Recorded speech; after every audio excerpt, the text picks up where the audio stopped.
সবার চিন্তা একটাই, দুনিয়া দুনিয়া আর দুনিয়া। যে দুনিয়া সম্পর্কে নবী সাল্লাল্লাহু আলাইহি ওয়াসাল্লাম বলেছেন, একটু শোনেন। যে মনে করেন এটা একটা মহাসাগর। নবী সাল্লাল্লাহু আলাইহি ওয়াসাল্লাম বলছেন এখানে একটা আঙ্গুল ঢুকিয়ে দাও, দিয়ে বের করো। এই আঙ্গুলে যতটুকু পানি আছে এটা দুনিয়া, আর এই পুরো মহাসাগরে যত পানি আছে এটা পরকাল। একদিন সাহাবীদেরকে নিয়ে নবী যাচ্ছেন সাল্লাল্লাহু আলাইহি ওয়াসাল্লাম, একটা মৃত গাধা বা বকরির বাচ্চা পড়ে আছে, মৃত গাধা বকরির বাচ্চা। সাহাবীদেরকে বলছেন, হে আমার সাহাবীরা, তোমরা কি এই বকরির বাচ্চাটাকে 1 দিরহামের বিনিময়ে কিনতে চাও? কিসের বিনিময়ে? 1 দিরহাম। দিরহাম কি জিনিস সেটা পরে বোঝাবো ইনশাআল্লাহ, ওইগুলো এখন বুঝবেন না। দিরহাম কি জিনিস ওটা পরে বুঝবেন। দিরহাম থাকলে আর রিজার্ভ কমতো না। দিরহাম থাকতো যদি কোনো কান্ট্রি, রিজার্ভ আর কমতো না। রিজার্ভ কমে ডলারের ভিত্তিতে। ডলার হচ্ছে এখন সারা ওয়ার্ল্ডের ডমিনেটিং কারেন্সি, ওটাকে হার্ড কারেন্সি বলে। মানে আপনি তেল কিনতে চান, 1 কোটি টাকা ব্রিফকেসে নিয়ে আমাদের আবু ধাবিতে চলে যান, গিয়ে শেখদেরকে বলেন যে আমাকে 1 কোটি টাকার তেল দেন। 1 ফোঁটাও তেল দিবেন আপনাকে, দিবে না। যতক্ষণ আপনি ওই টাকাটাকে ডলারে কনভার্ট করবেন তারপর দিবেন, আপনাকে তখন সুন্দর মতো তেল দিবে। এই dollar petrol, dollar petrol, petrol ছাড়া ডলারের এক্সচেঞ্জ নাই। এটা হচ্ছে পেট্রো ডলার মনিটরিং সিস্টেম। এবং এটা নিয়ে কথা বললে আবার এক শ্রেণীর ঘুপটাওয়ালা শায়েখ আছে, বলবে খারেজি হয়ে গেছে। যাই হোক, এটা একটা জুলুম। কিরকম জুলুম? যে আপনি আপনার ইকোনমিক পুরো ব্যালেন্সটাকে ডলারের মানদণ্ডে যাচাই করতে হবে। আপনি যতই সমৃদ্ধশালী হন না কেন, আপনি ওই হার্ড কারেন্সিকে টেক্কা দিতে পারবেন না। আপনার কাছে গোল্ড আছে, মনে করেন সোনা, এখন সোনাটাকে আপনি যে ভাঙাবেন, ভাঙিয়ে যে মানে কান্ট্রির অন্যান্য ডেভেলপমেন্টের কাজে লাগাবেন, তার জন্য ডলারের সিঁড়ি পার হয়ে যেতে হবে। অথচ এই দিনার এবং দিরহাম রাসূল সাল্লাল্লাহু আলাইহি ওয়াসাল্লামের যুগের কারেন্সি ছিল। দিনার দিরহাম, যার ইন্ট্রিনসিক ভ্যালু বা অন্তর্নিহিত মান কখনো কমে যাবে না। দেখাচ্ছি তারা, আমি এমনি এমনি করে কথা বলি না। আসহাবুল কাহফ কত বছর ঘুমিয়েছিলেন বলেন? 309 বছর। 309 বছর। পকেটের মধ্যে কিছু কয়েন ছিল, সোনার আর রূপার কয়েন। এই এলাকা ছেড়ে চলে গেছে, গুহার মধ্যে ঘুমিয়েছে, রাত কাটাবে। আল্লাহ পাক ঘুম পাড়িয়ে রেখেছেন 309 বছর। 309 বছর ঘুম থেকে ওঠার পর তারা বলছে, কেম লাবিস্তুম, তোমরা কতদিন ঘুমিয়েছো? একজন বলছে লাবিস না ইয়াওমান আও বা'দা ইয়াওম, একদিন ঘুমিয়েছি বা একদিনের কিছু অংশ ঘুমিয়েছি। ঠিক আছে, ঘুম থেকে উঠেছে, এখন ক্ষুধার্ত আমরা, যাও এই মুদ্রাগুলো নিয়ে বাজারে যাও, বাজারে গিয়ে দেখো ফালয়ানজুর আইয়ুহা আসকা তুআমা, খেয়াল করে দেখো কোন খাবারটা উত্তম পবিত্র, ওটা নিয়ে আসো। তো 309 বছর একটা মুদ্রা নিয়ে ঘুমানোর পরেও মুদ্রার মান কমে যায়নি। ওই টাকা দিয়ে ঠিকই রুটি কেনা গেছে। এখন আপনি আপনার কারেন্সিগুলো নিয়ে 309 বছর ঘুমানো লাগবে না, আপনি 10 বছর ঘুমান। 10 লাখ টাকা নিয়ে 10 বছর ঘুমান। 10 লাখ টাকার মান যদি 9 লাখ টাকায় না নেমে আনছে, তাহলে আমি নাম বদলাই ফেলাবো। এখন 1 লাখ দাঁড়া ঠিক বলেন না, দাঁড়ান, বোঝা নাই। এখন এই যে 1 লাখ টাকার মানটা হারালেন আপনি, 1 লাখ টাকার মানটা আপনি হারিয়ে ফেললেন। তো ওই 1 লাখ টাকা আর্ন করার জন্য আপনাকে শ্রম দিতে হয়নি, আপনার মাথার ঘাম পায়ে ফেলতে হয়েছে না? তাহলে আপনার শ্রমটা গেল কোথায়? তাহলে কেউ আপনার শ্রমটা লুটে পুটে খেয়ে ফেলবে। যেহেতু আপনার কারেন্সির মানটা ডলার বেসড, এই কারণে ওই মনিটরিং সিস্টেম যারা চালায় ওরা আপনার এইভাবে করে শ্রমটাকে সিজ করে ফেলে দেয়।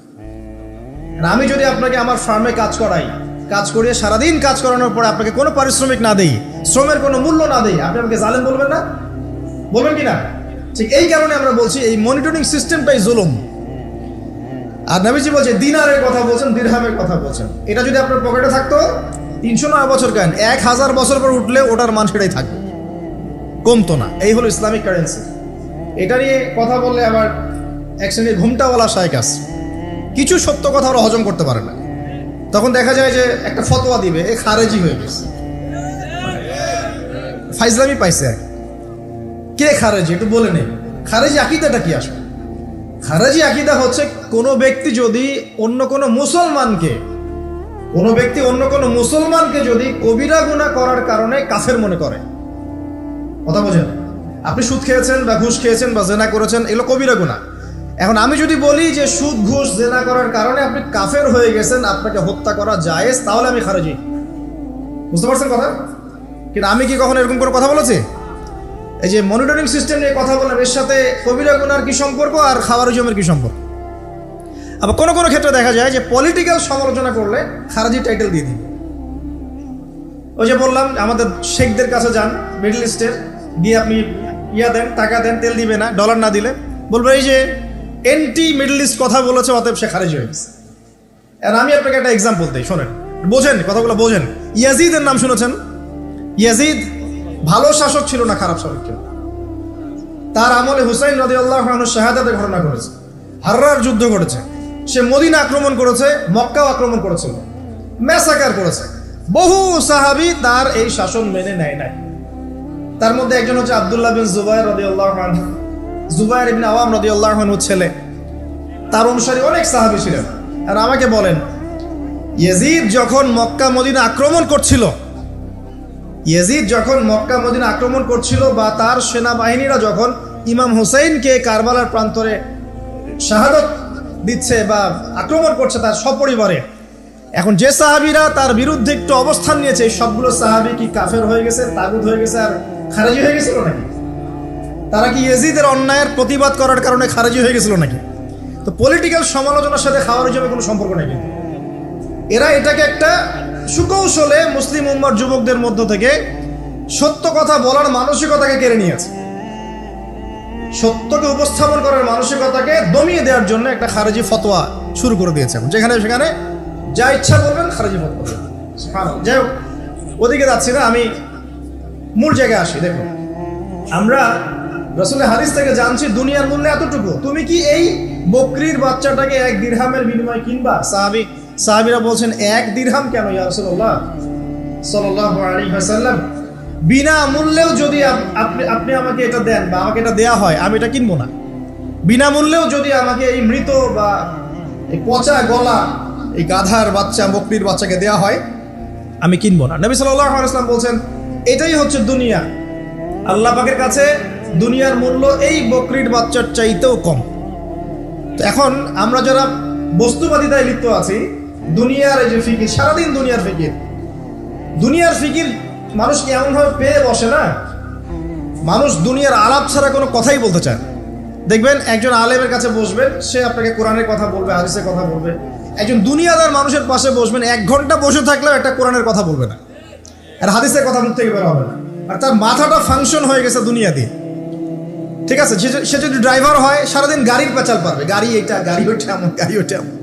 সে যদি ইকোনমিক সেক্টরের মানুষের বলবে এই যে ব্যবসা এমন, এই ব্যবসা এমন, ওই ব্যবসা এমন। সুদী মহাজন হয়, বলবে এই এখানে সুদ দিলে এত হবে, এখানে দিলে এত হবে। আর পলিটিক্স যদি করে তাহলে সারাদিন পলিটিক্যাল আলাপ করবে। দুনিয়ার সেক্টরে যারা পটু আর কি, দুনিয়ার ফাংশনটা মাথায় এমনভাবে ইনস্টল করা থাকে যে এটা ছাড়া অন্য কোনো কথা তার মুখ থেকে বের হবে। নবী সাল্লাল্লাহু আলাইহি ওয়াসাল্লাম দুনিয়াকে এত তুচ্ছ করেছেন। এখন আমি আপনাকে বোঝাচ্ছিলাম যে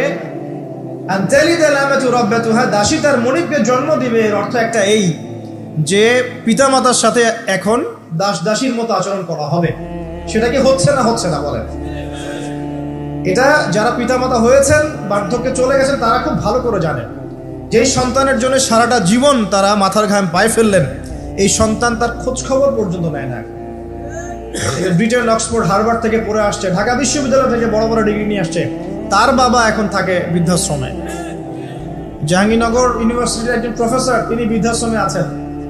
একটা ভিডিও দেখলাম তার, তিনি বলছেন যে আমি আমার পরিবারের জন্য কি না করেছি, আজকে আমি এত বড় প্রফেসর হওয়ার পরে আমার শেষ জীবনটা এখানে কাটছে। মাঝে মাঝে এগুলো দেখলে মনটা চায় যে আমরাও কিছু বৃদ্ধাশ্রম করি, যাদেরকে আল্লাহ পাক তৌফিক দিয়েছেন আপনারা করবেন। যদিও ইসলামে বৃদ্ধাশ্রমের কোনো জায়গা নাই, মায়ের পায়ের নিচেই সন্তানের বেহেশত, কিন্তু এখন পরিবেশ এত খারাপ যে কিছু কিছু বৃদ্ধাশ্রমের দরকার হয়ে পড়েছে। জাতীয় একটা দৈনিক পত্রিকা দেখলাম, তারা বলছে যে এখন বৃদ্ধাশ্রম সময়ের দাবি হয়ে গেছে, আপনাদের সামর্থ্য থাকলে আপনারা করবেন। শেষ জীবনটা যেন আমাদের এই বার্ধক্যে উপনীত হওয়া মায়েরা এবং বাবারা, তারা যেন আল্লাহর ইবাদত করে কাটাতে পারে এমন একটা পরিবেশ তৈরি করে দেবেন। টেনশন ফ্রি ভাবে তারা যেন 3 বেলা খায়, জিকির আজগার করে, তাসবিহ তাহলিল করে, কোরআন তেলাওয়াত করে, শেষ জীবনটা যেন ঈমান ইসলামের উপর থেকে মৃত্যুবরণ করতে পারে, এরকম একটা ব্যবস্থা করে দেন। ইনশাআল্লাহ বহুত নেকি হবে ইনশাআল্লাহ, আল্লাহ পাক আপনাকে বরকত দিবেন ইনশাআল্লাহ। এটা একটা ব্যাখ্যা হতে পারে। সেকেন্ড ব্যাখ্যা হতে পারে এই দাসী তার মনিবকে জন্ম দিবে অর্থ হচ্ছে এই যে সমাজের ন্যায় অন্যায় হক বাতিলের মানদণ্ড উল্টে যাবে, কারণ দাসী মনিবকে জন্ম দিতে পারে না। পারে? তার মানে একটা ব্যাখ্যা এটাও হতে পারে, সত্য মিথ্যা হয়ে যাবে, মিথ্যা সত্য হয়ে যাবে কিয়ামতের আগে আগে, হক বাতিল হয়ে যাবে, বাতিল হক হয়ে যাবে। ঠিক এটা অন্যান্য হাদিসে এসেছে, সত্যবাদীকে বলা হবে মিথ্যাবাদী, মিথ্যাবাদীকে বলা হবে পরম সত্যবাদী। যে ব্যক্তি আমানতদার তাকে বলা হবে খেয়ানতকারী, যে খেয়ানতকারী তাকে বলা হবে পরম আমানতদার। এটা হচ্ছে না এখন আমাদের এই বিজি শহরগুলোতে, এটা হচ্ছে না। আমাদের এখানে বিশ্বাসটা এতই কমে গেছে, দেখবেন কোনো মানুষ যদি সেধে কাউকে খাওয়ায়, আসেন হোটেলে বসেন খান, সন্দেহের চোখে তাকাবে যে না জানি আমাকে কি খাওয়াই দিল, আমাকে খাওয়ায় আবার কি লুটপাট করে, তাই না? দেখেন আমাদের শহর থেকে বিশ্বাসটা কমে গেছে না। একটা বন্ধন টিকে থাকে বিশ্বাসের উপরে। আমি বলি যে একটা সম্পর্ক শুধুমাত্র ভালোবাসার ভিত্তিতে টিকে থাকে না, ভালোবাসার চেয়ে বড় জিনিস হচ্ছে বিশ্বাস। আর সেই বিশ্বাস যখন উঠে যায় তখন পরিবার ভেঙে যায়, স্বামী স্ত্রীর বন্ধন ভেঙে যায়, সামাজিক কাঠামো ভেঙে যায়। আমাদের সমাজ থেকে বিশ্বাসটা উঠে গেছে, দেখবেন কেউ কাউকে বিশ্বাস করতে পারে না। হ্যাঁ, তো এই যে বস্তুবাদিতা আমাদের বিশ্বাসটাকে নষ্ট করে ফেলল। খেয়াল করে দেখেন, এই রাত্রেবেলা গাড়ি নিয়ে যাবেন, রাস্তায় যদি কেউ দাঁড়িয়ে থাকে, ভাই আমি খুব বিপদে পড়েছি একটু লিফট দেন, ভয়েই দাঁড়াবো না এখানে গাড়ি নিয়ে, না জানি আবার কোন ট্র্যাপে ফেলায়, তাই না? বিশ্বাস প্রতারণার কি যুগ, কেউ কাউকে বিশ্বাস করতে পারছে না, কেউ কাউকে বিশ্বাস করতে পারছে না। স্বামী তার স্ত্রীকে বিশ্বাস করে না। এই শহরে বহু স্বামী আছে এই শহরের, স্ত্রীকে বিশ্বাস করে না, কারণ জানে যে আমি বাইরে গেলে ফোনে অনেকগুলো বেটার সাথে লাইন মারে, স্বামী খুব ভালো করে যায়। এ কারণে দেখা যায় স্বামীও বাইরে আবার কয়েকটা একাধিক ওই যে বলবো উপস্ত্রী উপপত্নী জোগাড় করে রেখে দিচ্ছে, আছে না? মেয়ে স্ত্রী বাসায়, স্বামী যখন চলে যায় স্ত্রী অন্যের সাথে পরকিয়া করে, আবার স্বামী বাইরে গিয়ে স্ত্রীকে বাদ দিয়ে অন্য মেয়ের সাথে পরকিয়া করে। এই জিনিসটাই শহরে বেশি রকম। বলেন, লজ্জা করেন না, সত্যি কথা বলেন, এটা বেশি রকম, বেশি দিন দিন বাড়ছে। আর যে মিডিয়াগুলো আমরা দেখি এগুলোই শিখায় আমাদের, পরকিয়া শিখায় না, পরকিয়া শিখায়। আর এটা যে এত ভয়াবহ মহামারী আকার ধারণ করেছে না, অনেক ক্ষেত্রে দেখা যায় স্বামী অফিসে যাওয়ার সাথে সাথেই বয়ফ্রেন্ড বাসায় হাজির। এই যে বাক্সে বাক্সে বন্দি জীবন বললাম, বাক্সে বাক্সে বন্দি ফ্ল্যাটের ভিতরে তো ঢুকলে আর বোঝা যায় না ভিতরে কি হচ্ছে। কত ফ্ল্যাটে যে জেনা হয় এখন এই শহরে, আল্লাহ ভালো জানে। এই ফ্ল্যাটের প্রত্যেকটা ইঞ্চি ইঞ্চি মাটি আল্লাহর কাছে সাক্ষী দিবে। যেখানে যে মাটিতে বসে অবিবাহিত যুবক যুবতী জেনা করেছে আর বিবাহিত যুবক যুবতীরা এবং এই স্বামী স্ত্রী জেনা করেছে, এর ইঞ্চি ইঞ্চি মাটি আল্লাহর কাছে কথা বলবে, এর ইঞ্চি ইঞ্চি মাটি আল্লাহর সামনে কথা বলবে। ইয়াউমা ইযিন তুহাদ্দিসু আখবারাহা, সেদিন ইয়াউমা ইযিন, সেদিন তুহাদ্দিসু আখবারাহা, জমিন তার খবর বলবে আল্লাহর কাছে। জমিনের কোথায় কোন পাপ হয়েছে সব বলে দিবে। এই জমিনে এখানে দাঁড়িয়ে জেনা করেছে, ওইখানে দাঁড়িয়ে মদ খেয়েছে, ওইখানে কাউকে খুন করেছে, জমিন বলে দিবে। একটা কথা এখানে মাঝখানে বলে দেই, যারা অবিবাহিত যুবক যুবতী আছো, এই লেকচার তোমরা যারা শুনছো, তোমাদের মধ্যে কেউ যদি জেনা করে থাকো, অবিবাহিতের কথা বলছি, তোমাদের কাঁধের মধ্যে এখন 100 বেত্রাঘাতের শাস্তি ঝুলে আছে। সূরা নূরের 1 থেকে 3 নম্বর আয়াত পড়ে দেখবে, অবিবাহিত যুবক যুবতী যদি জেনা করে তাদের শাস্তি হচ্ছে 100 বেত্রাঘাত, তাও জনসমক্ষে, এবং এক বছরের জন্য নির্বাসন। এই বিধানগুলো যদি পৃথিবীর কোনো দেশেও না থাকে, আসমানে আছে। মরার সাথে সাথেই এই বিধান কার্যকর হবে ইনশাআল্লাহ। বাঁচার বুদ্ধি কি? একটাই উপায় আছে। এই লেকচার কেন চলে গেছে? অনতি বিলম্বে অজু করবে, অজু করে খালেস ভাবে রাতের শেষ রাতে জায়নামাজ বিছাবে, জায়নামাজ বিছিয়ে আল্লাহর সামনে দাঁড়িয়ে 2 রাকাত নামাজ পড়বে, পড়ে নিজের পাপের কথা স্মরণ করে চোখ দিয়ে দরদর করে পানি ফেলে দিবে, আল্লাহকে সেজদায় গিয়ে বলবে, আল্লাহ আমি জেনা করেছি, আমাকে মাফ করে দাও। আল্লাহ আমার এই পাপের কথা কেউ জানে না, তুমি জানো, মাফ করে দাও। এই মাফ নেওয়ার পরে আবার ওই যার সাথে করেছেন ওর সাথে আবার লিঙ্ক আপ করার চেষ্টা করেন না। আসো আমরা জেনা করেছিলাম, আসো বিয়ে করে নেই, এটা সলিউশন না। জেনা করেছেন, আগে তওবা করে ফিরে আসতে হবে, তারপরে পুরো জীবন ইসলামিক লাইফ লিড করতে হবে। আল্লাহ যদি দেখেন যে হ্যাঁ আপনি ঠিকঠাক তওবা করে আল্লাহর পথে চলছেন, আল্লাহ তখন আপনাকে নেককার স্ত্রী দিবে ইনশাআল্লাহ। এই এই এই একমাত্র রাস্তা যুবকদের জন্য এবং যুবতীদের জন্যও। যুবকরা না হলে পার পেয়ে যেতে পারে, কারণ ছেলে মানুষের ইজ্জত তো সহজে যায় না, গোপন হয়ে গেছে, কেউ জানে না, আল্লাহ মাফ করে দিয়েছেন, সে হয়তো পার পেয়ে গেল। কিন্তু এই যে মেয়ে, তুমি যে 8-10টা ছেলের সাথে জেনা করেছো, তোমার ইজ্জতের কি হবে? তোমার যে সতীত্ব তুমি নষ্ট করেছো, তুমি তো বিয়ের পর কোনো ঘরে গেলে সে হাজবেন্ডও বুঝতে পারবে তুমি আর সতী সাধী নও। তখন তোমার কি হবে? আল্লাহর কাছে ক্ষমা চান, ইস্তেগফার করেন। জেনার ফলশ্রুতিতে সমাজে মহামারী নেমে আসে। জেনা, পরকীয়া, অশ্লীলতার কারণে সমাজে এমন সব রোগ ব্যাধির উদ্ভব হয় যেগুলো কখনো ছিল না। এই শহরটা জেনার শহর, আমাদের এই ঢাকা শহর জেনার শহর। আপনাকে এটা বোঝার জন্য আমার লেকচার না শুনে আপনি পেপার পত্রিকা ঘাটেন, অনলাইন সার্চ করেন, দেখবেন এই শহরে আনাচে কানাচে জেনা হয় এবং ওপেন জেনা হয়, মানুষ জেনাকে হালাল মনে করে। এই শহরের যুবক যুবতী যারা একে অপরের সাথে বয়ফ্রেন্ড গার্লফ্রেন্ড কালচারে লিপ্ত আছে, এটাকে তারা হালাল মনে করে, কেউ হারামও মনে করে না। কত বড় সাহস দেখায়! আর রাস্তা দিয়ে আমরা হেঁটে গেলেও বয়ফ্রেন্ড গার্লফ্রেন্ড এসে আমাদেরকে সালাম দেয়, হুজুর আমাদের জন্য একটু দোয়া করেন। তো প্রত্যেকটা পার্কে যাবেন, এই যে আপনাদের রেস্টুরেন্টগুলোতে যাবেন, দর্শনীয় যে স্পটগুলো সেখানে যাবেন, দেধার সে জেনা হচ্ছে, জেনা। আমি এই যুগের কথাই বলছি। নবী সাল্লাল্লাহু আলাইহি ওয়াসাল্লাম বলছেন, আমাদের নবী বলছেন, আমার উম্মতের একটা অংশ, সবাই না, আমার উম্মতের একটা অংশ অবশ্যই জেনাকে হালাল করে নিবে, অবশ্যই মদকে হালাল করে নিবে, মদ পান করবে কিন্তু মদের নাম অন্য দিবে, এবং তারা গান বাজনা বাদ্যযন্ত্র নর্তকীদেরকে হালাল মনে করে নিবে। নবী সাল্লাল্লাহু আলাইহি ওয়াসাল্লাম বলেছেন, যখন সমাজে এরকম পাপ বাড়ে তখন সমাজে এমন সব রোগ ব্যাধি আসে যা আগে কখনো ছিল না। এবং এদের ব্যাপারে নবীজি বলেছেন, একদিন সকালবেলা আল্লাহ পাক এদেরকে বানর এবং শুয়োর বানিয়ে দিবেন। কিয়ামতের আগে এই ঘটনাও ঘটবে, বিকৃত হবে, ভূমিধস, ভূমিকম্প, ভূমিধস এবং আকৃতির বিকৃতি, এগুলো আযাব আসবে আল্লাহর পক্ষ থেকে, এই জেনা, এই ব্যভিচার, এই পরকীয়া, নোংরামি, অশ্লীলতার কারণে। ঘরে এগুলা বয়ফ্রেন্ড গার্লফ্রেন্ড কালচার, কেউ মনে করে না যে এগুলা হারাম, কেউ মনে করে না যে আমার এই যে সহপাঠী আমার গায়রে মাহরাম, এই গায়রে মাহরাম শব্দটাই নাই। কাজিন, চাচাতো বোন, মামাতো বোন, খালাতো বোন, এই যে কাজিন, এরা জেনা করছে।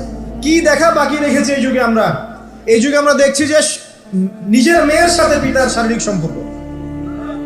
পেপার পত্রিকা পড়েন, একটু অনলাইন ঘাটেন, দেখেন কোন যুগে আছেন আপনি।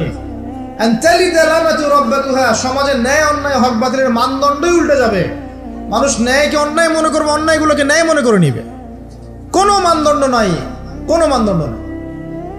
আমাদের শহরের এই অবস্থা, শান্তিতে কিভাবে ঘুমাবেন আপনি? নিশ্চিন্তে থাকবেন কিভাবে? কখন যে আল্লাহর গজব চলে আসে। কোরআনে একটা আয়াত আছে, যখন আল্লাহ পাকের গজব আসবে তখন শুধু জালেমদের উপর খাস করে আসবে না। আলেমদেরকে জিজ্ঞাসা করুন, আলেম ওলামাদেরকে জিজ্ঞাসা করুন, যখন আল্লাহর গজব আসবে জালেমদের উপরে শুধু খাস ভাবে আসবে না, সবার উপরে আসবে। তা আমি খুব ভালো মানুষ, ওয়াজ করছি, নসিহত করছি, পার পেয়ে যাবে এমন ভাবার সুযোগই নাই। আপনাকে আপনার সাধ্য মতো অন্যায়ের প্রতিবাদ করার চেষ্টা করতে হবে। লাতা'মুরুন্না বিল মা'রুফ, নবীজি বলছেন, অবশ্যই তোমরা সৎ কাজের আদেশ করো।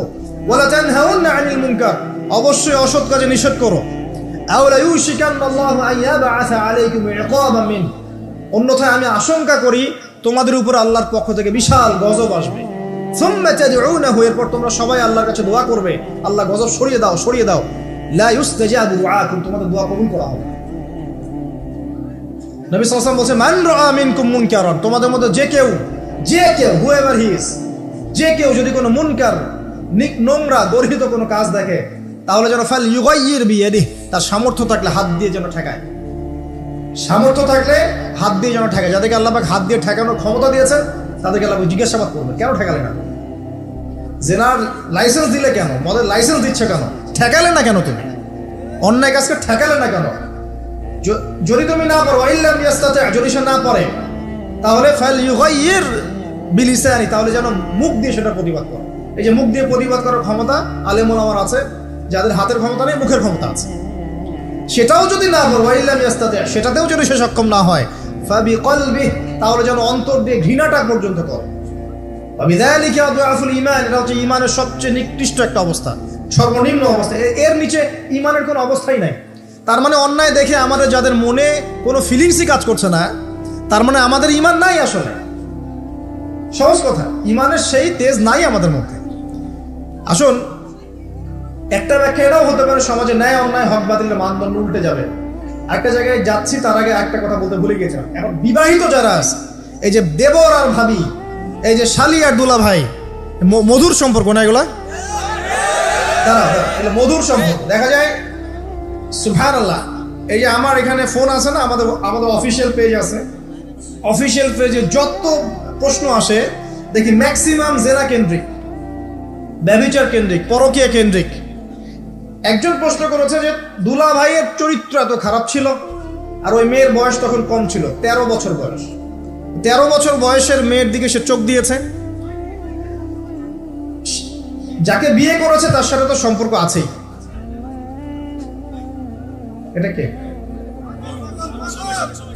আচ্ছা, যাকে বিয়ে করেছে ওর সাথে তো সম্পর্ক আছেই। তারপরে আপনার শালির সাথে সম্পর্ক। এখন শালির সাথে তার 2 বছর ধরে সম্পর্ক করার পর সেগুলোর ভিডিও ধারণ করেছে, ধারণ করে তাকে ব্ল্যাকমেইল করছে যে যদি আমার সাথে খারাপ কাজে সে রাজি না হয় তাহলে এই ভিডিওগুলো ভাইরাল করে ফেলবো। এই যে অনলাইনের যুগ, এখন তো মানুষ নিশ্চিন্তে মানুষ যে একটা প্রাইভেট লাইফ লিড করবে সেটাও করতে পারে না। প্রাইভেট লাইফের সব কিছু রেকর্ডেড হয়ে যায়, হয় না? এটা একটা ফিতনা, মহা ফিতনা। সে রেকর্ড করেছে, এইভাবে ব্ল্যাকমেইল করে এই শালীর সতীত্ব নষ্ট করবো। 1 বছর 2 বছর না, 3 বছর ধরে। এখন এই মেয়ে প্রশ্ন করছে পেজের মধ্যে যে এখন তার মানসিক অবস্থা এতই খারাপ, সে জিজ্ঞাসা করছে আমি যদি আত্মহত্যা করি তাহলে আমার পাপ হবে কিনা। এই মেয়েটা যদি আপনার বোন হতো কি করতেন আপনি? আল্লাহ না করুক, এই মেয়ে যদি কারো মেয়ে হতো তাহলে কি করতেন আপনি? আপনার কাছের কেউ হলে আপনি কি করতেন? এখানে ওই শাস্তিটা না বলে সামনে যেতে পারছি না। শোনেন, যারা বিবাহিত ব্যক্তি হওয়ার পরেও পরকীয়া করেছেন, বিবাহ করার পরেও পরকীয়ার পাপে লিপ্ত ছিলেন বা এখনো আছেন, জেনে হোক না জেনে হোক করেছেন, অথবা এটা জেনে করেছেন যে এটা একটা খারাপ কাজ তারপরেও করেছেন, রাসূলুল্লাহ সাল্লাল্লাহু আলাইহি ওয়াসাল্লামের হাদিস এবং আল্লাহ পাকের কালাম অনুযায়ী তাদের শাস্তি হচ্ছে কোমর পর্যন্ত মাটিতে পুঁতে ফেলে পাথর নিক্ষেপ করে রজম করে হত্যা করা। ইসলামিক যদি কোনো রাষ্ট্র থাকতো বা এটা যদি হতো, বা এটা যদি ইমামুল মাহদির যুগ হতো বা ওমর রাদিয়াল্লাহু আনহুর যুগ হতো, তাহলে এই শাস্তির বাইরে আপনি চলতে পারতেন না যদি এটা প্রমাণ হতো। এই শাস্তি যদি দুনিয়াতে কার্যকর নাও হয়, আপনি যদি তওবা না করে মারা যান তাহলে কিয়ামতের মাঠে এই শাস্তি আপনি ভোগ করবেন। খুব মজা লাগছে পরকীয়া করতে। সকালে একটার সাথে, দুপুরে একটার সাথে, আজকে একজনের সাথে রাত কাটান, কালকে আরেকজনের সাথে রাত কাটান, খুব মজা পাচ্ছেন। রাত্রেবেলা মদ খান আর হোটেলে রাত কাটান, সকালবেলা আবার অফিসে যান। আমাদের শহরের এগুলা কালচার কোত্থেকে আসলো? এই শহরকে পবিত্র করবে কে এবং এই শহরের আসল রূপগুলো স্পষ্ট করবে কারা? খুব মজা পাচ্ছেন এগুলোতে। সুবহানাল্লাহ। একটা বিষয় বুঝাই, ইসলামে কেসাস আছে, কেসাস। মনে করেন আমাকে কেউ হত্যা করেছে, আপনি তাকে হত্যা করতে পারেন। মনে করেন আপনি কাউকে হত্যা করেছেন, ঠিক আমাদের লজের মধ্যে কেউ যদি কাউকে হত্যা করে তাকে ফাঁসি দেওয়া হয় না, এরকমই কেউ যদি কাউকে হত্যা করে, ইসলামের বিধান কেসাস করা, মানে হাতের বদলে হাত, চোখের বদলে চোখ, কানের বদলে কান, নাকের বদলে নাক, জানের বদলে জান, যদি প্রমাণ হয়। কিন্তু এখানেও হত্যাকারীর বাঁচার সুযোগ আছে। কিরকম? মনে করেন আপনি আমার পরিবারের কাউকে হত্যা করেছেন, আল্লাহ না করুন। এখন আপনি এসে আমাকে ক্ষমা চাচ্ছেন যে আমার ভুল হয়ে গেছে, আমি রক্তপণ দিব, আমাকে মাফ করে দেন। এখন আমাদের পরিবারে কি আপনাকে বললো ঠিক আছে আপনাকে মাফ করে দিলাম, আপনার কেসাস করার দরকার নেই, আপনি রক্তপণ দিয়ে দেন, তাহলে আপনি বেঁচে থাকার সুযোগ পেলেন। কথা বুঝতে পারছেন? আরেকটা হচ্ছে মুরতাদ। মনে করেন কেউ ইসলামের কিছু বিষয়কে অস্বীকার করেছে, তাকে জেলখানায় বন্দি করে রাখা হবে, সুযোগ দেওয়া হবে যে আপনি কি এগুলো জেনে শুনে বলেছেন নাকি এর উপর অটল থাকবেন না ফিরে আসবেন। সে যদি বলে না আমি তওবা করলাম, আমি এগুলো থেকে ফিরে আসলাম, ও বেঁচে থাকার অধিকার পেয়ে গেল। কিন্তু বিবাহিত ব্যক্তি যারা ব্যভিচার করেছে, বিবাহিত ছেলে বা মেয়ে ব্যভিচার করেছে, তওবা করে যদি ফিরেও আসে, রজমের শাস্তি থেকে বাঁচার কোনো সুযোগ নাই। বুঝাতে পারছি না? একজন মহিলার কথা বলি তাহলে বুঝতে পারবেন।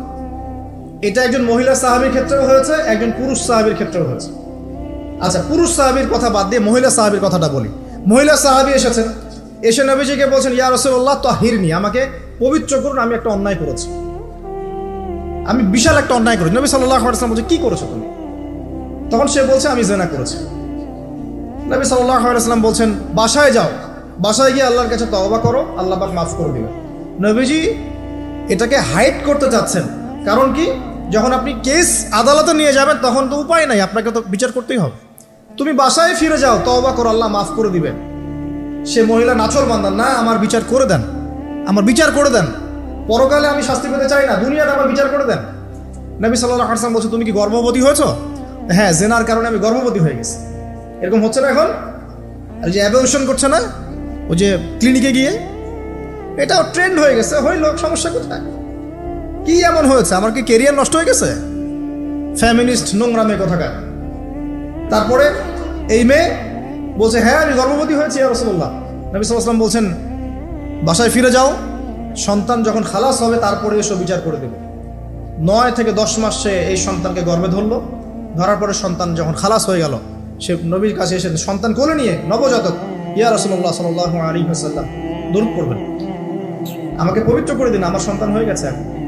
নবী সাল্লাল্লাহু আলাইহি ওয়াসাল্লাম বলছেন, সন্তান কি দুধ খাচ্ছে? হ্যাঁ, দুধ খাচ্ছে।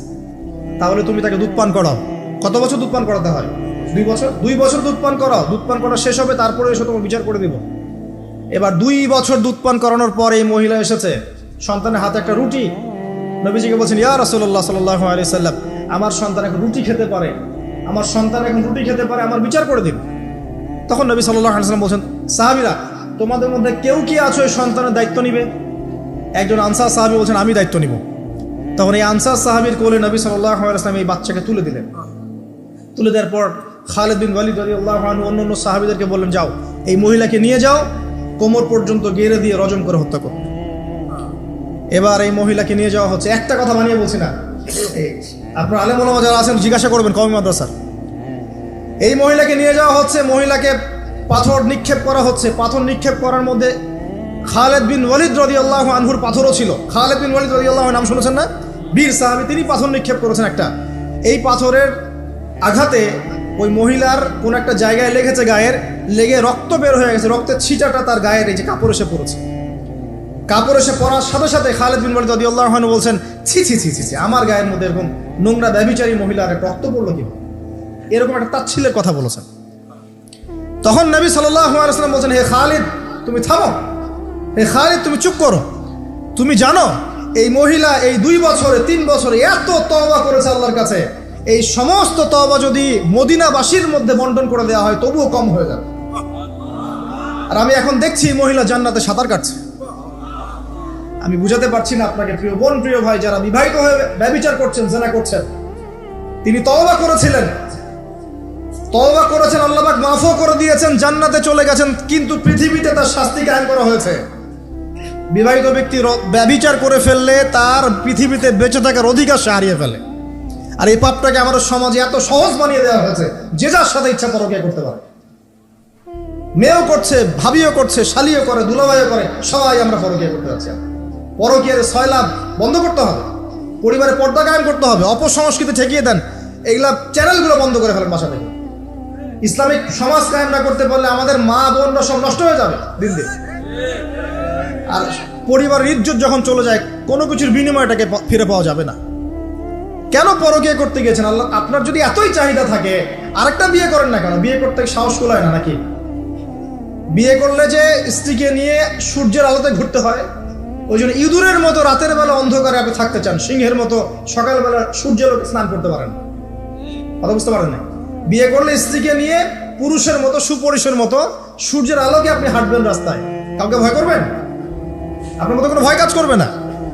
আর এখন আপনি ইঁদুরের মতো রাতের অন্ধকারে রাত কাটান অন্য মেয়ের ঘরে গিয়ে। এই শহরের এই মহামারীগুলো বন্ধ করতে হবে। আমি এই শহরের একজন শুভাকাঙ্ক্ষী বাসিন্দা, আমি এখানকার, আমি আমার চোখ দিয়ে যা দেখছি এটা দেখার পর চুপ থাকতে পারি না। আমরা সব জায়গায় জানা দেখছি, আর মাদক দ্রব্য দেখছি, আর পরকীয়া দেখছি। পর্নোগ্রাফির তো শেষ নাই, প্রত্যেকের ফোনে ফোনে পর্নোগ্রাফি, এভরিবডি। দেখবেন অনেক সময় মাদ্রাসার শিক্ষকের দ্বারা ছাত্র বালাৎকার হচ্ছে, হয়নি? সম্ভব কিভাবে? কারণ ওই শিক্ষক পর্নোগ্রাফিতে আসক্ত ছিল। আপনি চেক করে দেখেন, পর্নোগ্রাফিতে আসক্ত হওয়ার ফলে সে হিতাহিত জ্ঞান হারিয়ে ফেলেছে। সে বাচ্চা, ছেলে বাচ্চা না মেয়ে বাচ্চা, কিছু দেখার সময় নেই। ওই প্রবৃত্তির জানোয়ারের যে শহরটা সে আর দমন করতে পারছে না। পর্নোগ্রাফি, মাদক আর ব্যভিচার, জেনা, ফ্রি মিক্সিং অবাধে আমাদের শহরে। বস্তুবাদী তো আছেই। তো এটাকে আখিরুজ্জামানের শহর বলবো নাকি আউয়ালুজ্জামানের শহর বলবো নাকি? শুধু এই শহরের সমস্যা এটা নয়, প্রত্যেক বড় বড় শহরেই সমস্যা। ইভেন এগুলো এখন গ্রামে পর্যন্ত চলে গেছে, এগুলো গ্রামেও চলে গেছে, গ্রামে আরো বেশি আছে। দেখবেন শহরের ছেলেরা তো জিন্স আর টি শার্ট পরা মেয়েদেরকে দেখে অভ্যস্ত না, এরা না একটু কন্ট্রোল করতে পারে। আর যখন একটা গ্রামের ছেলে পর্নোগ্রাফি দেখবে সে তো আর নিজেকে কন্ট্রোল করতে পারে না। বুঝতে পারছেন না? আমাদের শপিং মলগুলোতে গেলে আমরা দেখি টি শার্ট আর গেঞ্জি পরা মেয়ে ঘুরছে, তাই না? এটা দেখতে দেখতে অভ্যস্ত আমরা, এই জন্য আমরা কন্ট্রোল করতে পারি কিছুটা হলেও, তাই না ছেলেরা? কিন্তু গ্রামের ছেলে মেয়ে যারা, তারা কিন্তু পর্ন দেখলে আর কন্ট্রোল করতে পারে না। দেখুন গ্রামে ধর্ষণ দিন দিন বাড়ছে, day by day by day. এই সমস্যাগুলো বড় বড় প্রত্যেক বিগ সিটিজ এন্ড টাউনে এই সমস্যা, একই সমস্যা। এর ছড়ালো কারা?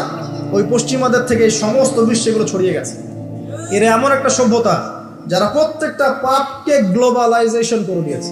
সুদ খেয়েছে, সারা বিশ্বে ছড়িয়ে দিয়েছে। মদ খেয়েছে, সারা বিশ্বে ছড়িয়ে দিয়েছে। জেনা করেছে, সারা বিশ্বে ছড়িয়ে দিয়েছে। ফ্যামিলিস্ট রেভলিউশন সারা বিশ্বে ছড়িয়ে দিয়েছে। ব্যাংকিং, সুদভিত্তিক ব্যাংকিং সিস্টেম সারা বিশ্বে ছড়িয়ে দিয়েছে। প্রত্যেকটা সমস্যা দেখবেন ওখান থেকে সারা বিশ্বে ছড়িয়ে গেছে। আর আমরা মনে করি ওরাই নাকি মানবতার মুক্তির পথ দেখাবে। সুবহানাল্লাহ। ওরা তো ছেলে ছেলে বিয়ে করে। যে সম্প্রদায় ছেলে ছেলে বিয়ে করে, ও আমাকে ভালো মন্দ শিখাবে? ওখানে তো একটা প্রত্যেক 10 সেকেন্ডে একটা করে মেয়ে রেপ হয় আফ্রিকান কন্টিনেন্টে। জার্মানির, আমি পর্নোগ্রাফির একটা লেকচার দিয়েছি দেখবেন, নীল দর্পণ, ওখানে সব ডিটেলস দিয়েছে। জার্মানি, ব্রিটেন বলেন, আমেরিকা বলেন, এই প্রত্যেকটা কান্ট্রির মধ্যে প্রত্যেক মিনিটেই একটা করে মেয়ে ধর্ষণের শিকার হচ্ছে। ওরা আমাকে শিখাবে নারীর স্বাধীনতা অধিকার? আমার কাছে কোরআন এবং সুন্নাহ আছে, রাসূল আছেন, আমার কাছে আল্লাহ আছেন। এগুলোকে বাদ দিয়ে তোমার কথা শুনতে হবে আমাকে? এরা আমাদেরকে বাঁচাবে না, বরং এরা সারা বিশ্বে ইয়াজুজ মাজুজের মতো ফিতনার ফাসাদ সৃষ্টি করে যাচ্ছে। আসুন, একটা ব্যাখ্যায় অনেক কথা হয়ে গেল। আল্লাহর ওয়াস্তে যুবক যুবতী যারা আছো, লেকচার যদি কানে যাবে, আজকেই জেনা থেকে তওবা করতে হবে। জেনার ধার কাছে যাওয়া যাবে। হালালভাবে বিয়ে করো। যদি তোমার খুব যৌন চাহিদা থাকে, তোমার অনেক চাহিদা, তোমার অনেক সম্পত্তি আছে, ব্যালেন্স করতে পারো, একাধিক বিয়ে করো, কি সমস্যা? পরকীয়া করতে যাচ্ছেন কি জন্য? করবেন না। আর হালাল উপার্জনের সোর্স হয়ে গেছে, অবিবাহিত থাকার দরকার নাই, বিয়ে করে ফেলেন। বিয়ে আপনার জীবনটাকে সুশৃঙ্খলতা নিয়ে আসবে। আমি গার্ডিয়ানদেরকে রিকোয়েস্ট করবো যে বিয়েটাকে সহজ করে দেন, কঠিন জটিল করেন না, জেনা বাড়তে থাকবে। না হলে যে সন্তান, যে ছেলেটাকে মেয়েটাকে ছোট মনে করছেন না, ছোট নাই, সে অলরেডি 4-5 ঘাটের পানি খেয়ে আসছে দেখবেন। আপনারা পরিসংখ্যান দেখেন, বাংলাদেশের ইয়াং ইউথ জেনারেশন যারা আছে, এদের মধ্যে ম্যাক্সিমামই বিবাহ বহির্ভূত সম্পর্ক স্বাদ পেয়ে গেছে অলরেডি। স্কুল কলেজ পাশ করেনি, এখন পর্যন্ত যৌন সম্পর্ক করে বসে আছে। আর ছোট ছোট মেয়েগুলোকে ছোট মনে হয়, বদের হাড্ডি সবগুলো। সব জায়গায় দেখবেন এরা বেশি বদের হাড্ডি। কেন বলছি জানেন? এরা ছেলেদেরকে সিডিউস করে, ভালো মেয়ে কোথায় খুঁজে পাবেন এখন? খুব রেয়ার, খুব ডিফিকাল্ট, খুবই ডিফিকাল্ট। বিয়েটাকে সহজ করেন, জেনাটাকে বন্ধ করেন, পরকীয়া রাস্তা বন্ধ করেন। এগুলো শাস্তি দুনিয়াতে না পেলেও পরকালে পেতে হবে। কিন্তু রাসূলুল্লাহ সাল্লাল্লাহু আলাইহি ওয়াসাল্লাম মেরাজের রাতে গিয়ে দেখে এসেছেন যে একটা চুলা দেখেছেন, চুলা তন্দুর চুলার মতো, নিচের দিকটা ফাঁপা, উপরের দিকটা সরু, আগুন জ্বলছে দাউ দাউ করে, এক শ্রেণীর মানুষকে পোড়ানো হচ্ছে। আগুন যখন ফ্লো বাড়ছে, মানুষ উপরে আসছে, ফ্লো কমছে, নিচে নামছে, এভাবে আর কি। রাসূলুল্লাহ সাল্লাল্লাহু আলাইহি ওয়াসাল্লাম জিজ্ঞাসা করলেন, ইয়া জিবরিল, এরা কারা? জিবরাইল আলাইহিস সালাম বলছে, এরা আপনার উম্মতের সেই সব ব্যক্তি যারা জেনার পাপে লিপ্ত ছিল, এবং তাদের এই আযাব থেকে এত দুর্গন্ধ বের হচ্ছে কল্পনা করতে পারবেন না। আরেক শ্রেণীর লোককে দেখেছেন, সামনে এই যে ভালো গোশত, পাশে খারাপ পচা গোশত, বসে বসে পচা গোশত খাচ্ছে, ভালো গোশত খাচ্ছে না। শাস্তি হচ্ছে কবরে, বারজাখের জগতে। নবী জিজ্ঞাসা করছেন, এরা কারা? জিবরাইল আলাইহিস সালাম বলছে, এরা হচ্ছে আপনার উম্মতের সেই সব ব্যক্তি যাদের ঘরে পবিত্র স্বামী ছিল, পবিত্র স্ত্রী ছিল, তাদের সাথে সন্তুষ্ট না থেকে তারা পরকীয়া করেছে। আল্লাহ পাক আমাদের শহরটাকে হেফাজত করুন। আমি এখানে একটাই সলিউশন, ইসলামিক অনুশাসন, আদারওয়াইজ অন্য কোনো সলিউশন নাই। কতক্ষণ ভালো থাকবেন আপনি? চতুর্দিক থেকে আপনাকে জেনায় উদ্যুক্ত করা হচ্ছে। আপনি অনলাইনে ঢোকেন, এই যে ফোনটা নেন, ফেসবুকে ঢোকেন, ইউটিউবে ঢোকেন, খালি জেনা আর জেনা। মানে জেনাটাকে এমনভাবে দেখানো হয় যে কি যে মজার একটা বিষয়, কি যে মজা একটা। অথচ জানেন জেনার মধ্যে যাররা পরিমাণ কোনো সুখ নাই। আপনি হালালভাবে বিয়ে করেন, আপনি যে সুখটা পাবেন, আপনি শত শত জেনা করলে সেই সুখ পাবেন না। এটাকে দেখানো হয়, এই যে পর্নোগ্রাফি যা দেখায় সবই ভুয়ার বানোয়ার, এটা টোটালি বানোয়ার জিনিস। শুটিং আছে না, শুটিং, ওই যে নায়ক নায়িকা নাচানাচি করে, শ্যুট করে না, ঠিক সেম ভাবে এটাকে শ্যুট করা হয়। এগুলো শুটিং, জাস্ট, আর কিছু না।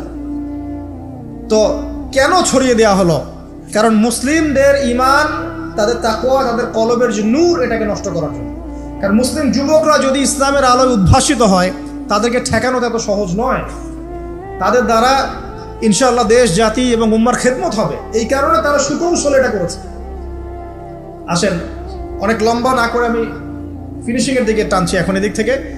দ্বিতীয় ব্যাখ্যা এটা হতে পারে যে সমাজে ন্যায় অন্যায়, হক বাতিলের মানদণ্ডই কি হবে? উল্টে যাবে। উল্টে গেছে কিনা?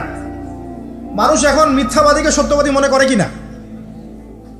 এবং ওয়ার্ল্ডে যত বড় বড় মিথ্যা নিউজগুলো হয়, সবাই এগুলোকে সত্য মনে করে না। আর সত্য নিউজগুলোকে মানুষ মিথ্যা মনে করে। আমানতদার একটা ব্যক্তি বলে যে চরম খেয়ানতকারী ব্যক্তি বলে আমানতদার। যার চরিত্র দেখবেন সবচেয়ে খারাপ, ওকে বলছে একেবারে কি চরিত্র, মহান চরিত্র অধিকারী। আর সবচেয়ে উন্নত চরিত্র অধিকারী নবী সাল্লাল্লাহু আলাইহি ওয়াসাল্লামকে মানুষ গালি দেয়, তাই না? তো দেখেন, মানদণ্ড উল্টে গেছে। আরেকটা ব্যাখ্যা বলছি এই হাদিসের শব্দটার, আনতালি দালামাতু রাব্বাতুহা। হ্যাঁ, সত্যি সত্যি দাসী মনিবকে জন্ম দিতে পারে, এটা বোঝার জন্য এই যুগটাই সবচেয়ে উৎকৃষ্ট। কিভাবে জন্ম দিতে পারে দেখুন, একটু মনোযোগ দেন।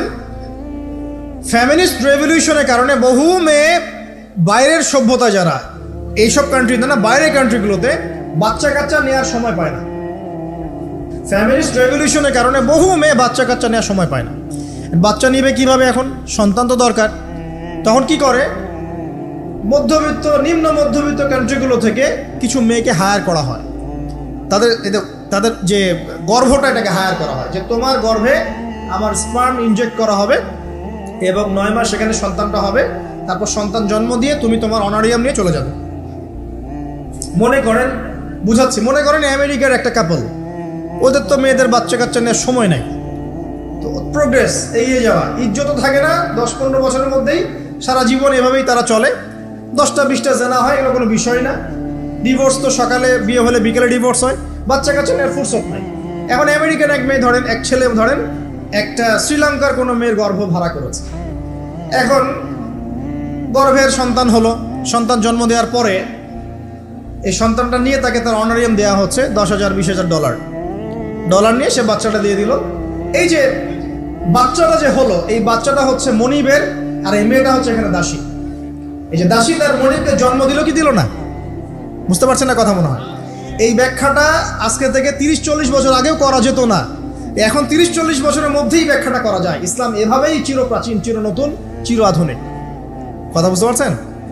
অতএব এটা একটা আলামত, নবীজি বলেছেন যে দাসী তার মনিবকে জন্ম দিবে। আরেকটা আলামত বলেছেন, এটা ব্যাখ্যা করে আমি শেষ করছি। দেখুন কোন হাদিসের কথা বলছি। ওই যে ব্যক্তি আসলো সাদা কাপড় পরে, 4টা প্রশ্ন করলো, তার মধ্যে শেষ প্রশ্ন হচ্ছে কিয়ামত কবে হবে? নবীজি বলছেন আমি তো জানি না, কারণ এক্স্যাক্টলি কোন ডেটা হবে আমরা কেউ জানি না। প্রশ্নকারী উত্তরদাতার জ্ঞান সমান। আলামত বলে দেন। প্রথম আলামত বললেন এটা। সেকেন্ড আলামত কি বলছেন? খুব ভালো করে শোন। দ্বিতীয় আলামত বলছেন, ওয়ান তারাল, যখন তুমি দেখবে, ওয়ান তারাল হুফাতাল উরাতাল আলাতা রিয়াশাই ইয়াতাতাওয়ালুনা ফিল বুনিয়ান। এরকম 5টা শব্দ। যখন তুমি দেখবে সমাজের সবচেয়ে নিম্ন শ্রেণীর, বিনা কাপড়ের, বিনা জুতার, মানে কাপড় কেনার টাকা নাই, জুতা পরার টাকা নাই, নগ্ন পদের, নগ্ন দেখে, রিয়াশাই মানে হচ্ছে রাখাল শ্রেণীর মানুষ। এই শ্রেণীর মানুষরা যখন ইয়াতাতাওয়ালুনা ফিল বুনিয়ান, উঁচু উঁচু অট্টালিকা নির্মাণের প্রতিযোগিতা করবে, তখন তুমি কিয়ামতের অপেক্ষা করতে পারবে। জীবনের শেষের দিকের হাদিসে মাত্র 2টো আলামত, তার মধ্যে ওই একটা ব্যাখ্যা করলাম, আর এই যে একটা। এখন আপনি বলেন, বিগত 200 বছর আগের বিশ্বের দিকে তাকিয়ে দেখবেন, বড় বড় শহরগুলোতে উঁচু উঁচু বিল্ডিং নির্মাণের প্রতিযোগিতা ছিল কি না? ছিল কি না? এই ব্রিটিশ পিরিয়ডেও কি ছিল কি না? পাকিস্তান পিরিয়ডেও ছিল কি না? লাস্ট 50-100 বছর আপনি দেখবেন যে উঁচু উঁচু বিল্ডিং নির্মাণের একটা প্রতিযোগিতা চলছে, কে কার চেয়ে উঁচু করতে পারে। ঠিক এই যুগের কথাই নবীজি বলেছেন, এই যুগ যখন চোখের সামনে দেখতে পারবে, ফ্যান্টাসির সা, কিয়ামতের অপেক্ষা করো। যখন আমরা উপর থেকে ল্যান্ড করি শহরে, আমরা দেখি যে ইয়াতাতাওয়ালুনা ফিল বুনিয়ান, এই উঁচু উঁচু অট্টালিকা নির্মাণের প্রতিযোগিতা চলছে বাক্সে বাক্সে বন্দি জীবনে। তো কিভাবে সম্ভব? প্রশ্ন এখন একটা আপনার কাছে আমার, কিভাবে সম্ভব? সমাজের সবচেয়ে নিম্ন শ্রেণীর মানুষ, রাখাল শ্রেণীর মানুষ, গায়ে কাপড় নাই, স্যান্ডেল নাই, কিভাবে পড়বে সে? উত্তর দেয় না। কিভাবে সম্ভব? উত্তর দুটো। এক, সুদের মধ্য দিয়ে সম্ভব। সুদের মধ্য দিয়ে সম্ভব সবচেয়ে দরিদ্র মানুষের বিল্ডিং নির্মাণের প্রতিযোগিতা সম্ভব। সেকেন্ডটা হচ্ছে অন্যের সম্পদ আত্মসাৎ এবং করাপশন, এর মধ্য দিয়ে সম্ভব এটা করা। এবং এই জিনিসগুলোও শেষ জামানার আলামত। শেষ জামানার সুদ র্যাপিডলি বাড়তে থাকবে। একটা ব্যক্তি খুঁজে পাওয়া যাবে না মনে হয় যার গায়ে সুদের ছিটাফোঁটা গিয়ে লাগবে না। এই যে আমি বসে আছি, মনে করছেন আমি সুদ খাই না, বা আপনি খাচ্ছেন না? আপনি না খেলেও, প্রত্যক্ষভাবে না খেলেও পরোক্ষভাবে ঠিকই খাচ্ছেন। আর না খেলেও আপনার গায়ে সুদের ছিটাফোঁটা গিয়ে লাগছেই। এমন কোনো কান্ট্রি পৃথিবীতে নাই যেটা টোটালি সুদমুক্ত হতে পারবে এখন। IMF এর আন্ডারে আর ওয়ার্ল্ড ব্যাংকের আন্ডারে কোনো কান্ট্রি পারবে না। আপনি যাই নিতে যান, চড়া সুদের লোন দিতে হবে, আর এই লোন আমাদের পকেট থেকে শোধ করতে হবে। অতএব প্রত্যক্ষভাবে না খেলেও পরোক্ষভাবে আপনি খাচ্ছেন। হয় খাচ্ছেন, না হয় দিচ্ছেন, না হলে সাক্ষী থাকছেন, না হলে লিখে রাখছেন, কিছু একটা করছেন। এটা সেই জামানা। বিবাহিত যারা আছে, এই যে দেবর আর ভাবি, এই যে শালি আর দুলা ভাই, মধুর সম্পর্ক না এগুলা? মধুর সম্পর্ক দেখা যায়। সুবহানাল্লাহ। এই যে আমার এখানে ফোন আছে না, আমাদের অফিসিয়াল পেজ আছে, অফিসিয়াল পেজে যত প্রশ্ন আসে দেখি ম্যাক্সিমাম জেনা কেন্দ্রিক, ব্যভিচার কেন্দ্রিক, পরকীয়া কেন্দ্রিক। একজন প্রশ্ন করেছে যে দুলা ভাইয়ের চরিত্র এত খারাপ ছিল, আর ওই মেয়ের বয়স তখন কম ছিল, 13 বছর বয়স। 13 বছর বয়সের মেয়ের দিকে সে চোখ দিয়েছে।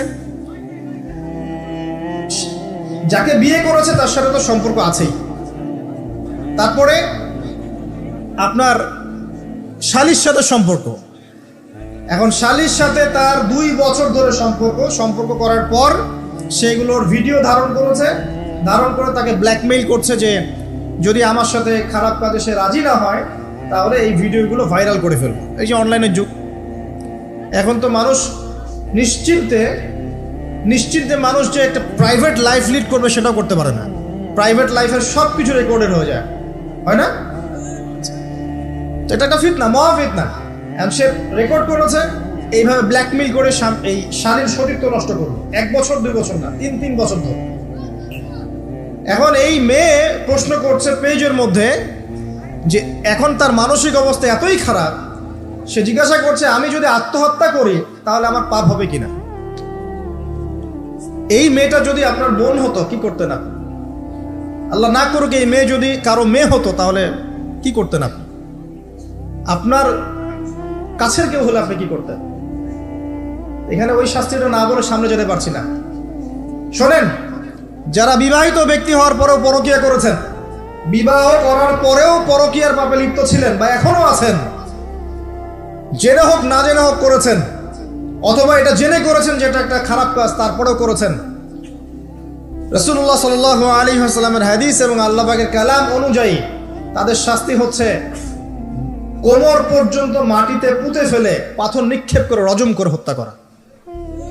ইসলামিক যদি কোনো রাষ্ট্র থাকতো বা এটা যদি হতো, বা এটা যদি ইমামুল মাহদির যুগ হতো বা ওমর রাদিয়াল্লাহু আনহুর যুগ হতো, তাহলে এই শাস্তির বাইরে আপনি চলতে পারতেন না যদি এটা প্রমাণ হতো।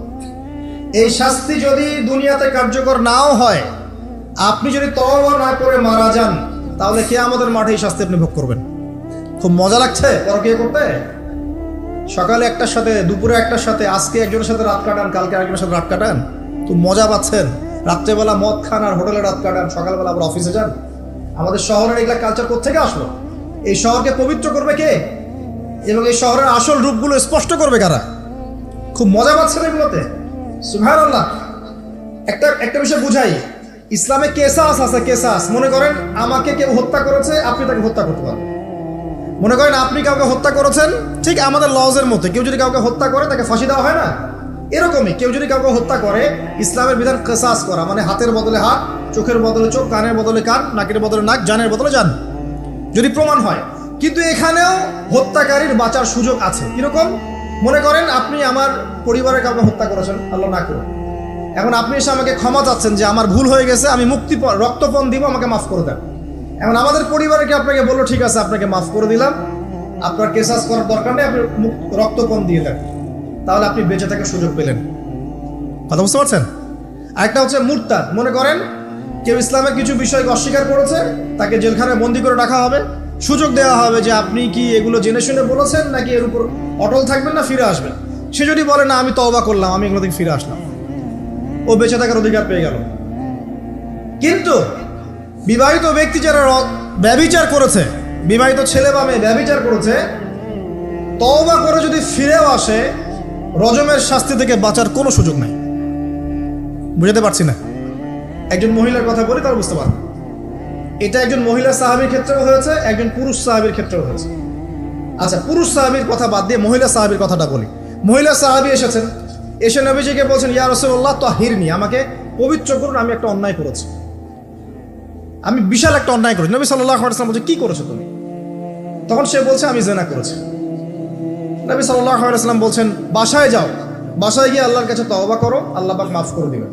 নবীজি এটাকে হাইড করতে চাচ্ছেন, কারণ কি যখন আপনি কেস আদালতে নিয়ে যাবেন তখন তো উপায় নাই, আপনাকে তো বিচার করতেই হবে। তুমি বাসায় ফিরে যাও, তওবা করো, আল্লাহ মাফ করে দিবেন। সে মহিলা নাছর বান্দান, না আমার বিচার করে দেন, আমার বিচার করে দেন, পরকালে আমি শাস্তি পেতে চাই না, দুনিয়াতে আমার বিচার করে দেন। নবী সাল্লাল্লাহু আলাইহি ওয়াসাল্লাম বলছে তুমি কি গর্ভবতী হয়েছো? হ্যাঁ, জেনার কারণে আমি গর্ভবতী হয়ে গেছি। এরকম হচ্ছে না এখন? আর যে অ্যাবর্শন করছে না ওই যে ক্লিনিকে গিয়ে, এটাও ট্রেন্ড হয়ে গেছে, হইল, সমস্যা কোথায়? কি এমন হয়েছে? আমার কি কেরিয়ার নষ্ট হয়ে গেছে? ফ্যামিনিস্ট নোংরা মেয়ে কোথাকার। তারপরে এই মেয়ে বলছে হ্যাঁ আমি গর্ভবতী হয়েছি ইয়া রাসূলুল্লাহ। নবী সাল্লাল্লাহু আলাইহি ওয়াসাল্লাম বলছেন বাসায় ফিরে যাও, সন্তান যখন খালাস হবে তারপরে এসব বিচার করে দেবে। 9 থেকে 10 মাস সে এই সন্তানকে গর্ভে ধরলো, ধরার পরে সন্তান যখন খালাস হয়ে গেল, সে নবীর কাছে এসে সন্তান কোলে নিয়ে নবজাতক ইয়া রাসূলুল্লাহ সাল্লাল্লাহু আলাইহি ওয়াসাল্লাম দরুদ পড়বেন, আমাকে পবিত্র করে দিন, আমার সন্তান হয়ে গেছে। নবী সাল্লাল্লাহু আলাইহি ওয়াসাল্লাম বলছেন সন্তান কি দুধ খাচ্ছে? হ্যাঁ দুধ খাচ্ছে। তাহলে তুমি তাকে দুধ পান করাও। কত বছর দুধ পান করাতে হয়? 2 বছর। 2 বছর দুধ পান করাও, দুধ পান করা শেষ হবে তারপরে এসে তোমার বিচার করে দেব। এবার 2 বছর দুধ পান করানোর পর এই মহিলা এসেছে, সন্তানের হাতে একটা রুটি, নবীজিকে বলছেন ইয়া রাসূলুল্লাহ সাল্লাল্লাহু আলাইহি ওয়াসাল্লাম আমার সন্তান এখন রুটি খেতে পারে, আমার সন্তান এখন রুটি খেতে পারে, আমার বিচার করে দিন। তখন নবী সাল্লাল্লাহু আলাইহি ওয়াসাল্লাম বলছেন সাহাবীরা তোমাদের মধ্যে কেউ কি আছো এই সন্তানের দায়িত্ব নিবে? একজন আনসার সাহাবী বলছেন আমি দায়িত্ব নিব। তখন এই আনসার সাহাবীর কোলে নবী সাল্লাল্লাহু আলাইহি ওয়াসাল্লাম এই বাচ্চাকে তুলে দিলেন। তুলে দেওয়ার পর খালিদ বিন ওয়ালিদ রাদিয়াল্লাহু আনহু অন্যান্য সাহাবীদেরকে বললেন যাও এই মহিলাকে নিয়ে যাও, কোমর পর্যন্ত গেড়ে দিয়ে রজম করে হত্যা করো। এবার এই মহিলাকে নিয়ে যাওয়া হচ্ছে, একটা কথা বানিয়ে বলছি না, আপনার আলেম ওলামা যারা আছেন জিজ্ঞাসা করবেন কওমি মাদ্রাসার। এই মহিলাকে নিয়ে যাওয়া হচ্ছে, মহিলাকে পাথর নিক্ষেপ করা হচ্ছে। পাথর নিক্ষেপ করার মধ্যে খালিদ বিন ওয়ালিদ রাদিয়াল্লাহু আনহুর পাথরও ছিল। খালিদ বিন ওয়ালিদ রাদিয়াল্লাহু আনহু নাম শুনেছেন না? বীর সাহাবী, তিনি পাথর নিক্ষেপ করেছেন একটা। এই পাথরের আঘাতে ওই মহিলার কোন একটা জায়গায় লেগেছে, গায়ের লেগে রক্ত বের হয়ে গেছে, রক্তের ছিটাটা তার গায়ের এই যে কাপড় এসে পড়েছে। কাপড় এসে পড়ার সাথে সাথে খালিদ বিন ওয়ালিদ রাদিয়াল্লাহু আনহু বলছেন ছি ছি ছি ছি, আমার গায়ের মধ্যে এরকম নোংরা ব্যভিচারী মহিলার রক্ত পড়লো কিভাবে? এরকম একটা তাচ্ছিল্যের কথা বলেছেন। তখন নবী সাল্লাল্লাহু আলাইহি ওয়াসাল্লাম বলছেন হে খালিদ তুমি থামো, হে খালিদ তুমি চুপ করো, তুমি জানো এই মহিলা এই 2 বছরে 3 বছরে এত তওবা করেছে আল্লাহর কাছে, এই সমস্ত তওবা যদি মদিনাবাসীর মধ্যে বন্টন করে দেওয়া হয় তবুও কম হয়ে যাবে। আর আমি এখন দেখছি মহিলা জান্নাতে সাঁতার কাটছে। আমি বুঝাতে পারছি না আপনাকে প্রিয় বোন, প্রিয় ভাই, যারা বিবাহিত হয়ে ব্যভিচার করছেন, জিনা করছেন, তিনি তওবা করেছিলেন, তওবা করেছেন, আল্লাহ পাক মাফও করে দিয়েছেন, জান্নাতে চলে গেছেন, কিন্তু পৃথিবীতে তার শাস্তি কায়েম করা হয়েছে। বিবাহিত ব্যক্তি ব্যভিচার করে ফেললে তার পৃথিবীতে বেঁচে থাকার অধিকার সে হারিয়ে ফেলে। আর এই পাপটাকে আমাদের সমাজে এত সহজ বানিয়ে দেওয়া হয়েছে, যে যার সাথে ইচ্ছা পরকীয়া করতে পারে। মেয়েও করছে, ভাবিও করছে, শালিও করে, দুলাভাইও করে, সবাই আমরা পরকীয়া করতে যাচ্ছি। পরকীয়ার সয়লাভ বন্ধ করতে হবে, পরিবারে পর্দা কায়েম করতে হবে, অপসংস্কৃতি ঠেকিয়ে দেন, এগুলা চ্যানেলগুলো বন্ধ করে ফেলেন বাসা থেকে। ইসলামিক সমাজ কায়েম না করতে পারলে আমাদের মা বোনরা সব নষ্ট হয়ে যাবে দিন দিন। আর পরিবারের ইজ্জত যখন চলে যায় কোনো কিছুর বিনিময়টাকে ফিরে পাওয়া যাবে না। কেন পরকীয়া করতে গেছেন? আল্লাহ আপনার যদি এতই চাহিদা থাকে আরেকটা বিয়ে করেন না কেন? বিয়ে করতে সাহস কুলায় না নাকি? বিয়ে করলে যে স্ত্রীকে নিয়ে সূর্যের আলোতে ঘুরতে হয়, ওই জন্য ইঁদুরের মতো রাতের বেলা অন্ধকারে আপনি থাকতে চান, সিংহের মতো সকালবেলা সূর্যের আলোতে স্নান করতে পারেন না। কথা বুঝতে পারেন না? বিয়ে করলে স্ত্রীকে নিয়ে পুরুষের মতো, সুপুরুষের মতো সূর্যের আলোকে আপনি হাঁটবেন রাস্তায়, কাউকে ভয় করবেন? আপনার মতো কোনো ভয় কাজ করবে না। আর এখন আপনি ইঁদুরের মতো রাতের অন্ধকারে রাত কাটান অন্য মেয়ের ঘরে গিয়ে। এই শহরের এই মহামারীগুলো বন্ধ করতে হবে। আমি এই শহরের একজন শুভাকাঙ্ক্ষী বাসিন্দা, আমি এখানকার। আমি আমার চোখ দিয়ে যা দেখছি এটা দেখার পর চুপ থাকতে পারি না। আমরা সব জায়গায় জানা দেখছি, আর মাদক দ্রব্য দেখছি, আর পরকীয়া দেখছি। পর্নোগ্রাফির তো শেষ নাই, প্রত্যেকের ফোনে ফোনে পর্নোগ্রাফি, এভরিবডি। দেখবেন অনেক সময় মাদ্রাসার শিক্ষকের দ্বারা ছাত্র বালাৎকার হচ্ছে, হয়নি? সম্ভব কিভাবে? কারণ ওই শিক্ষক পর্নোগ্রাফির আসক্ত ছিল। আপনি চেক করে দেখেন, পর্নোগ্রাফির আসক্ত হওয়ার ফলে সে হিতাহিত জ্ঞান হারিয়ে ফেলেছে। সে বাচ্চা, ছেলে বাচ্চা না মেয়ে বাচ্চা, কিছু দেখার সময় নেই। ওই পবিত্রের জানোয়ারের যে স্বভাবটা সে আর দমন করতে পারছে না। পর্নোগ্রাফি, মাদক, আর ব্যভিচার, জেনা, ফ্রি মিক্সিং অবাধে আমাদের শহরে। বস্তুবাদী তো আছেই। তো এটাকে আখিরুজ্জামানের শহর বলবো নাকি আউয়ালুজ্জামানের শহর বলবো নাকি? শুধু এই শহরের সমস্যা এটা নয়, প্রত্যেক বড় বড় শহরেই সমস্যা। ইভেন এগুলো এখন গ্রামে পর্যন্ত চলে গেছে। এগুলো গ্রামেও চলে গেছে, গ্রামে আরো বেশি আছে। দেখবেন শহরের ছেলেরা তো জিন্স আর টি শার্ট পরা মেয়েদেরকে দেখে অভ্যস্ত না, এরা না একটু কন্ট্রোল করতে পারে। আর যখন একটা গ্রামের ছেলে পর্নোগ্রাফি দেখবে, সে তো আর নিজেকে কন্ট্রোল করতে পারে না। বুঝতে পারছেন না? আমাদের শপিং মলগুলোতে গেলে আমরা দেখি টি শার্ট আর গেঞ্জি পরা মেয়ে ঘুরছে, তাই না? এটা দেখতে দেখতে অভ্যস্ত আমরা, এই জন্য আমরা কন্ট্রোল করতে পারি কিছুটা হলেও, তাই না ছেলেরা? কিন্তু গ্রামের ছেলে মেয়ে যারা, তারা কিন্তু পর্ন দেখলে আর কন্ট্রোল করতে পারে না। দেখুন গ্রামে ধর্ষণ দিন দিন বাড়ছে, ডে বাই ডে বাই। এই সমস্যাগুলো বড় বড় প্রত্যেক বিগ সিটিজ এন্ড টাউনে এই সমস্যা, একই সমস্যা। এর ছড়ালো কারা? ওই পশ্চিমাদের থেকে এই সমস্ত বিশ্বে এগুলো ছড়িয়ে গেছে। এর এমন একটা সভ্যতা যারা প্রত্যেকটা পাপকে গ্লোবালাইজেশন করে দিয়েছে। সুদ খেয়েছে, সারা বিশ্বে ছড়িয়ে দিয়েছে। মদ খেয়েছে, সারা বিশ্বে ছড়িয়ে দিয়েছে। জেনা করেছে, সারা বিশ্বে ছড়িয়ে দিয়েছে। ফ্যামিলিস্ট রেভলিউশন সারা বিশ্বে ছড়িয়ে দিয়েছে। ব্যাংকিং, সুদভিত্তিক ব্যাংকিং সিস্টেম সারা বিশ্বে ছড়িয়ে দিয়েছে। প্রত্যেকটা সমস্যা দেখবেন ওখান থেকে সারা বিশ্বে ছড়িয়ে গেছে। আর আমরা মনে করি ওরাই নাকি মানবতার মুক্তির পথ দেখাবে। ওরা তো ছেলে ছেলে বিয়ে করে। যে সম্প্রদায় ছেলে ছেলে বিয়ে করে, ও আমাকে ভালো মন্দ শিখাবে? ওখানে তো একটা প্রত্যেক 10 সেকেন্ডে একটা করে মেয়ে রেপ হয় আফ্রিকান কন্টিনেন্টে। জার্মানির, আমি পর্নোগ্রাফির একটা লেকচার দিয়েছি, দেখবেন নীল দর্পণ, ওখানে সব ডিটেলস দিয়েছে। জার্মানি, ব্রিটেন বলেন, আমেরিকা বলেন, এই প্রত্যেকটা কান্ট্রির মধ্যে প্রত্যেক মিনিটেই একটা করে মেয়ে ধর্ষণের শিকার হচ্ছে। ওরা আমাকে শিখাবে নারীর স্বাধীনতা অধিকার? আমার কাছে কোরআন এবং সুন্নাহ আছে, রাসূল আছেন, আমার কাছে আল্লাহ আছেন। এগুলোকে বাদ দিয়ে তোমার কথা শুনতে হবে আমাকে? এরা আমাদেরকে বাঁচাবে না, বরং এরা সারা বিশ্বে ইয়াজুজ মাজুজের মতো ফিতনার ফাসাদ সৃষ্টি করে বেড়াচ্ছে। আসুন, একটা ব্যাখ্যার অনেক কথা হয়ে গেল। আল্লাহর ওয়াস্তে যুবক যুবতী যারা আছো, লেকচার যদি কানে যাবে, আজকেই জেনা থেকে তওবা করতে হবে। জেনার ধার কাছে যাওয়া যাবে। হালাল ভাবে বিয়ে করো। যদি তোমার খুব যৌন চাহিদা থাকে, তোমার অনেক চাহিদা, তোমার অনেক সম্পত্তি আছে, ব্যালেন্স করতে পারো, একাধিক বিয়ে করো, কি সমস্যা? পরকীয়া করতে যাচ্ছেন কি জন্য? করবেন না। আর হালাল উপার্জনের সোর্স হয়ে গেছে, অবিবাহিত থাকার দরকার নাই, বিয়ে করে ফেলেন। বিয়ে আপনার জীবনটাকে সুশৃঙ্খলতা নিয়ে আসবে। আমি গার্ডিয়ানদেরকে রিকোয়েস্ট করবো যে বিয়েটাকে সহজ করে দেন, কঠিন জটিল করেন না, জেনা বাড়তে থাকবে। না হলে যে সন্তান, যে ছেলেটাকে মেয়েটাকে ছোট মনে করছেন না, ছোট নাই, সে অলরেডি 4-5 ঘাটের পানি খেয়ে আসছে, দেখবে।